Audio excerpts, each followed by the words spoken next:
You have heard Jordan Peterson saying, You should be a monster, an absolute monster, and then you should learn how to control it. but there is a problem with this philosophy as it leads most people, including myself in the past, becoming a monster in areas that don't represent your true values, therefore turning your life into a luxury prison and misery. Take, for example, financially successful people in their 30s as an evidence.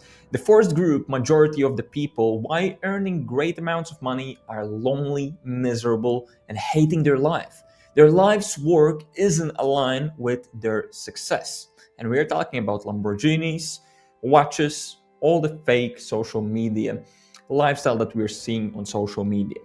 The second group, a minority of people, seems to live the life of their dreams. They have everything: financial freedom, great loving relationships, alignment with their work, and happiness. But that's not it. There is something that happens with these two groups in the next 20 years. The first group gives up and ends up in misery. The second group turns into masters. These are the billionaires, the Da Vincis of the world. What does the second group, the masters of the world, do differently than the majority of people in their 20s? They become ambitiously ruthless, focusing on mastering areas of their lives that embrace their values and unique selves. What do I mean by that? And how can you become one?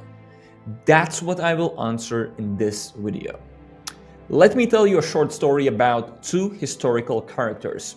One who didn't embrace this unique self and ended up in misery. Second, who became ambitiously ruthless by embracing his zone of genius, aligning his values with his life's work. Publius and Leonardo da Vinci. In the golden streets of ancient Rome, where the statues of gods loomed over mortal lives, lived Publius Quantus, a man born in a family of modest senators. Publius was gifted in oratory, his words like silver threads that wove the minds of his listeners. Yet, his heart yearned for the solitude of philosophy, the meditative calm of deciphering the mysteries of existence. But Publius lived in a world where ambition was measured in the clamor of public life. Driven by expectations, he pursued a path that was not his own. He climbed the political ladder, gained wealth, and was adorned with laurels of success. Yet every night, he sat alone in the marble villa, staring at the ink-stained scrolls he longed to study. His richness mocked him, and the Senate applause felt hollow. Publius had mastered the art of conquest in the wrong arena.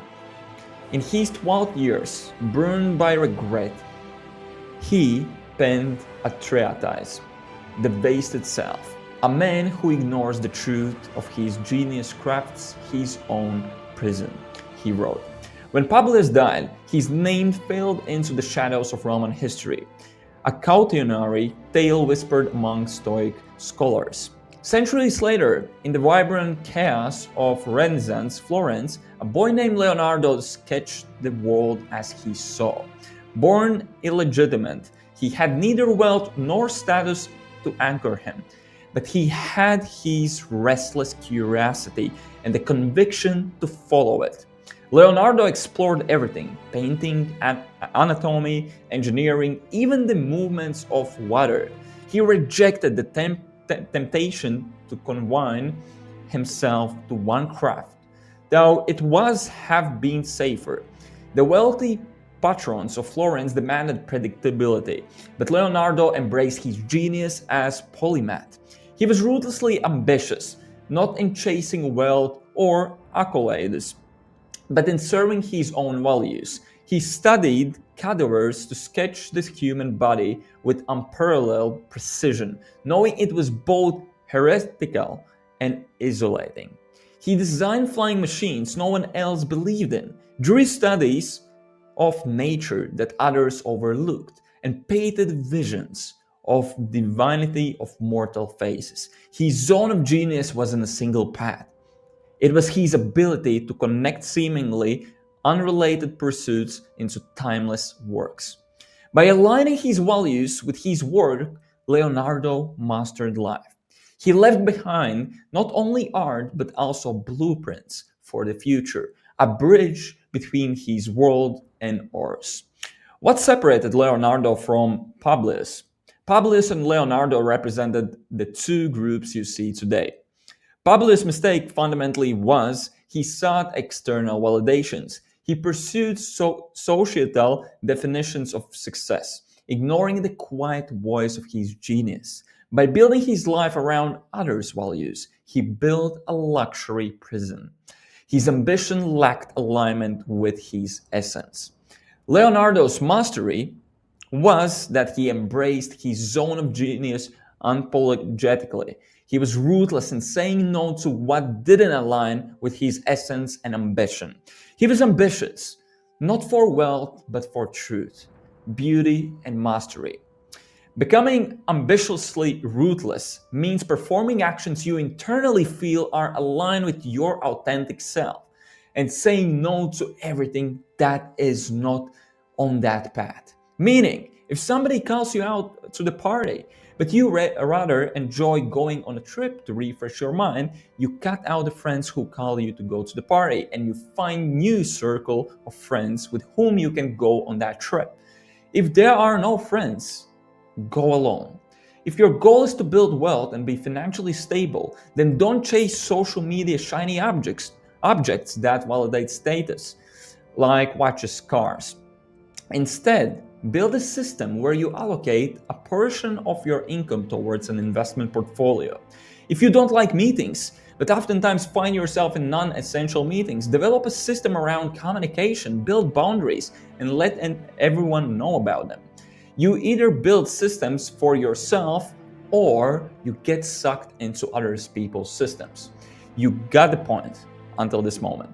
You have to take charge of your life from the internal essence of what you want and design an environment that supports it. Here are a few non-negotiable rules to embrace becoming ambitiously ruthless. Number 1, embrace ruthless self-honesty. Leonardo knew his genius lay in curiosity, not conformity. The second group, the masters of the world, are unflinchingly honest about who they are. They don't let fear of judgment dictate their actions. Second, align values with ambition. The misery of Publius and the first group lies in chasing goals that feel empty. The second group ruthlessly aligns ambition with their inner truth, creating work that resonates deeply with them. Number 3, focus on mastery, not validation. Leonardo pursued mastery in his craft, not the applause of his patrons. Masters are driven by an instinct desire to perfect their art, not by fleeting rewards. And lastly, number 4, think long term. And this is super hard, but you have to master it. The masters don't seek instant gratification. They understand that mastery is a 20-year game, or more even. While the first group stagnates, the second group evolves, becoming visionaries who shape the history. Ask yourself a simple question. Are you Publius, climbing a ladder that leads to nowhere? Or are you Leonardo, ruthlessly carving your own path? To join the second group, you must stop chasing the dreams others have for you. Instead, commit discovering and mastering your own genius.